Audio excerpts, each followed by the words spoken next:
करते हैं। जब माननीय मुख्यमंत्री महोदय ने स्पष्ट रूप से जब हमारी भी मुलाकात हुई थी, उन्होंने स्वयं कहा विशिष्ट शिक्षक नियमावली में संशोधन के लिए।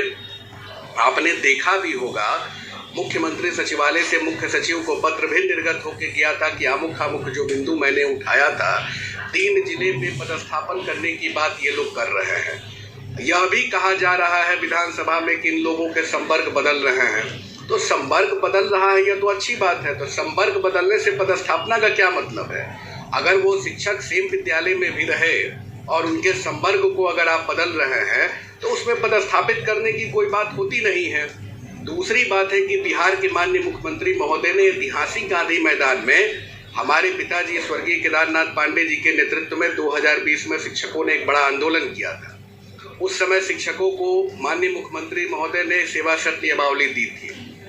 वह सेवा शर्त नियमावली में उनको स्थानांतरण का ऐच्छिक स्थानांतरण का प्रोविजन भी लाया गया था। सरकार का सदन में मेरे पिता स्वर्गीय केदारनाथ पांडे जी के ध्यानाकर्षण के बाद सरकार ने स्वीकार किया था कि मैं आपको ऐच्छिक स्थानांतरण लागू करूंगा।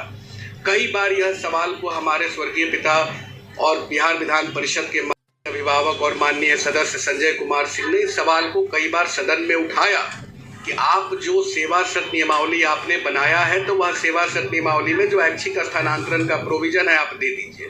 तो हम यहाँ पे मांग कर रहे थे ऐच्छिक स्थानांतरण का। सरकार का भी बार बार विभाग ने जो जवाब बना के दिया कि हम आपका ऐच्छिक करेंगे, हम सॉफ्टवेयर बना रहे हैं, सॉफ्टवेयर बन जाएगा तो ऐच्छिक स्थानांतरण का प्रोविजन लागू करेंगे। तो आप जब सॉफ्टवेयर बना लिए, संवर्ग बदल रहे हैं, तो ऐच्छिक स्थानांतरण के जगह पे आप उनका पदस्थापन पोस्टिंग क्यों करने जा रहे हैं? पोस्टिंग के लिए बात हुई थी या स्थानांतरण के लिए बात हुई थी? वो भी ऐच्छिक स्थानांतरण के लिए बात हुई थी। तो मैं यही कहना चाहता हूँ, विभाग के पदाधिकारियों को भी मैं कहना चाहता हूँ कि बिहार के माननीय मुख्यमंत्री महोदय ने जब स्पष्ट निर्देश दिया है, चाहे वह विद्यालय समय परिवर्तन का हो या ऐच्छिक स्थानांतरण का प्रोविजन जो 2020 में माननीय मुख्यमंत्री महोदय ने जो बनाई थी, और मैं भी जब मिला था माननीय मुख्यमंत्री महोदय को तो मैंने कहा था इन सब सारी बातों को यथाशीघ्र लागू करना चाहिए और लागू करवाना चाहिए। इसका पत्र निर्गत होना चाहिए ताकि हमारे बिहार के शिक्षक जो एक मानसिक प्रताड़ना जो झेल रहे हैं शिक्षा विभाग के तानाशाही रवैया से, उनको कम से कम कुछ रिलीफ मिल सके। यह रिलीफ की बात हम लोग कर रहे हैं, उनको रिलीफ मिल सके। प्रमोशन हो गया है, लोग अब लग रहा है कि कुछ नए आते हैं यहाँ पर सचिव शिक्षा विभाग में, वो इन तमाम चीज़ों को हल करें। देखिए, के पाठक जी भी हैं। के पाठक एक नौकरशाह है। के पाठक कोई जनप्रतिनिधि तो है नहीं, नौकरशाह है। और नौकरशाह का सबसे बड़ा दायित्व भी बनता है और कर्तव्य भी बनता है कि सरकार की जो कथित बातें हैं उन बातों को लागू करना। जब माननीय मुख्यमंत्री महोदय ने जनता की अदालत में, वो भी विधानसभा में कहा, कैबिनेट की बैठक में भी सबसे पहले जब महागठबंधन की सरकार थी उस समय भी मुख्यमंत्री ने कहा था विद्यालय का समय परिवर्तन करने के लिए। यह बातें जग जाहिर हो चुकी है।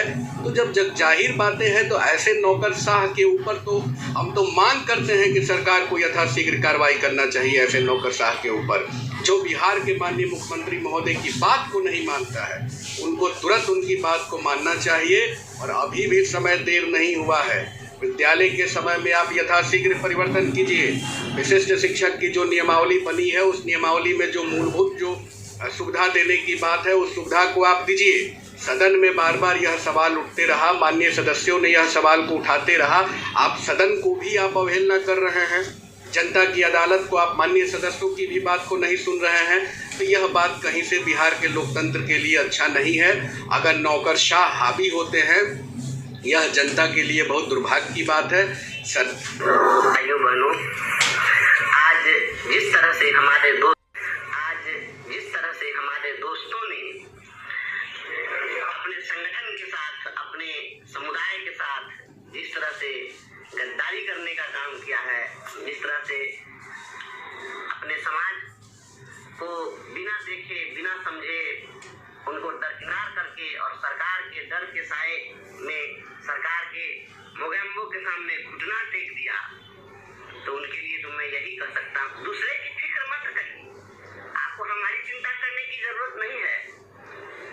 चिंता परीक्षा देने वाले जो लोग हैं, वह जो परीक्षा नहीं दिए हैं उनकी चिंता मत करिए। परीक्षा नहीं देने वाले शेर हैं, बहादुर हैं।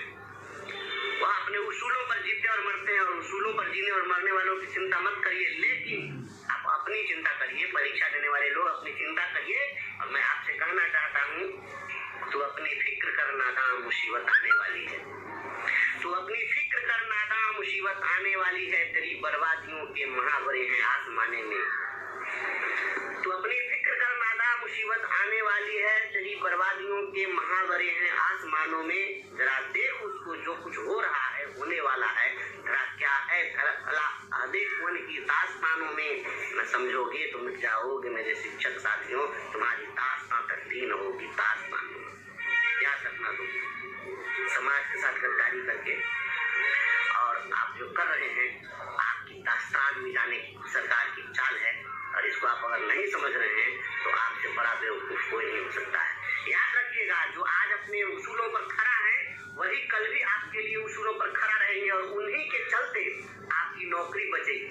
नहीं तो आपको कान पकड़ के और बाहर का रास्ता दिखाने की सरकार की साजिश है। आप परीक्षा देकर के जिस तरह से कायरता का परिचय आपने दिया है, समाज और कुल द्रोही होने का परिचय दिया है, मुबारक हो आपको, यह द्रोह मुबारक। और मैं तमाम साथियों से मैं कहना चाहता हूँ, जो लोग अपने उसूलों पर जीने और मरने का कसम खा चुके हैं, जो लोग इस लड़ाई में हमारे साथ मजबूती से खड़े। तो आपने स्पष्ट रूप से सुना, आनंद पुष्कर जी ने सीएम नीतीश कुमार से मुलाकात की और सारे मुद्दों को रखा है नियोजित शिक्षकों के, जैसे आपका ऐच्छिक स्थानांतरण हो गया या स्कूल खोलने का समय हो गया। तमाम मुद्दों को लेकर उन्होंने लाइव वार्ता की। तो वीडियो को शेयर कीजिए और पल पल के लेटेस्ट अपडेट के लिए लगातार चैनल के माध्यम से जुड़े रहिए। दोस्तों, इस वीडियो में इतना ही। धन्यवाद। जय हिंद।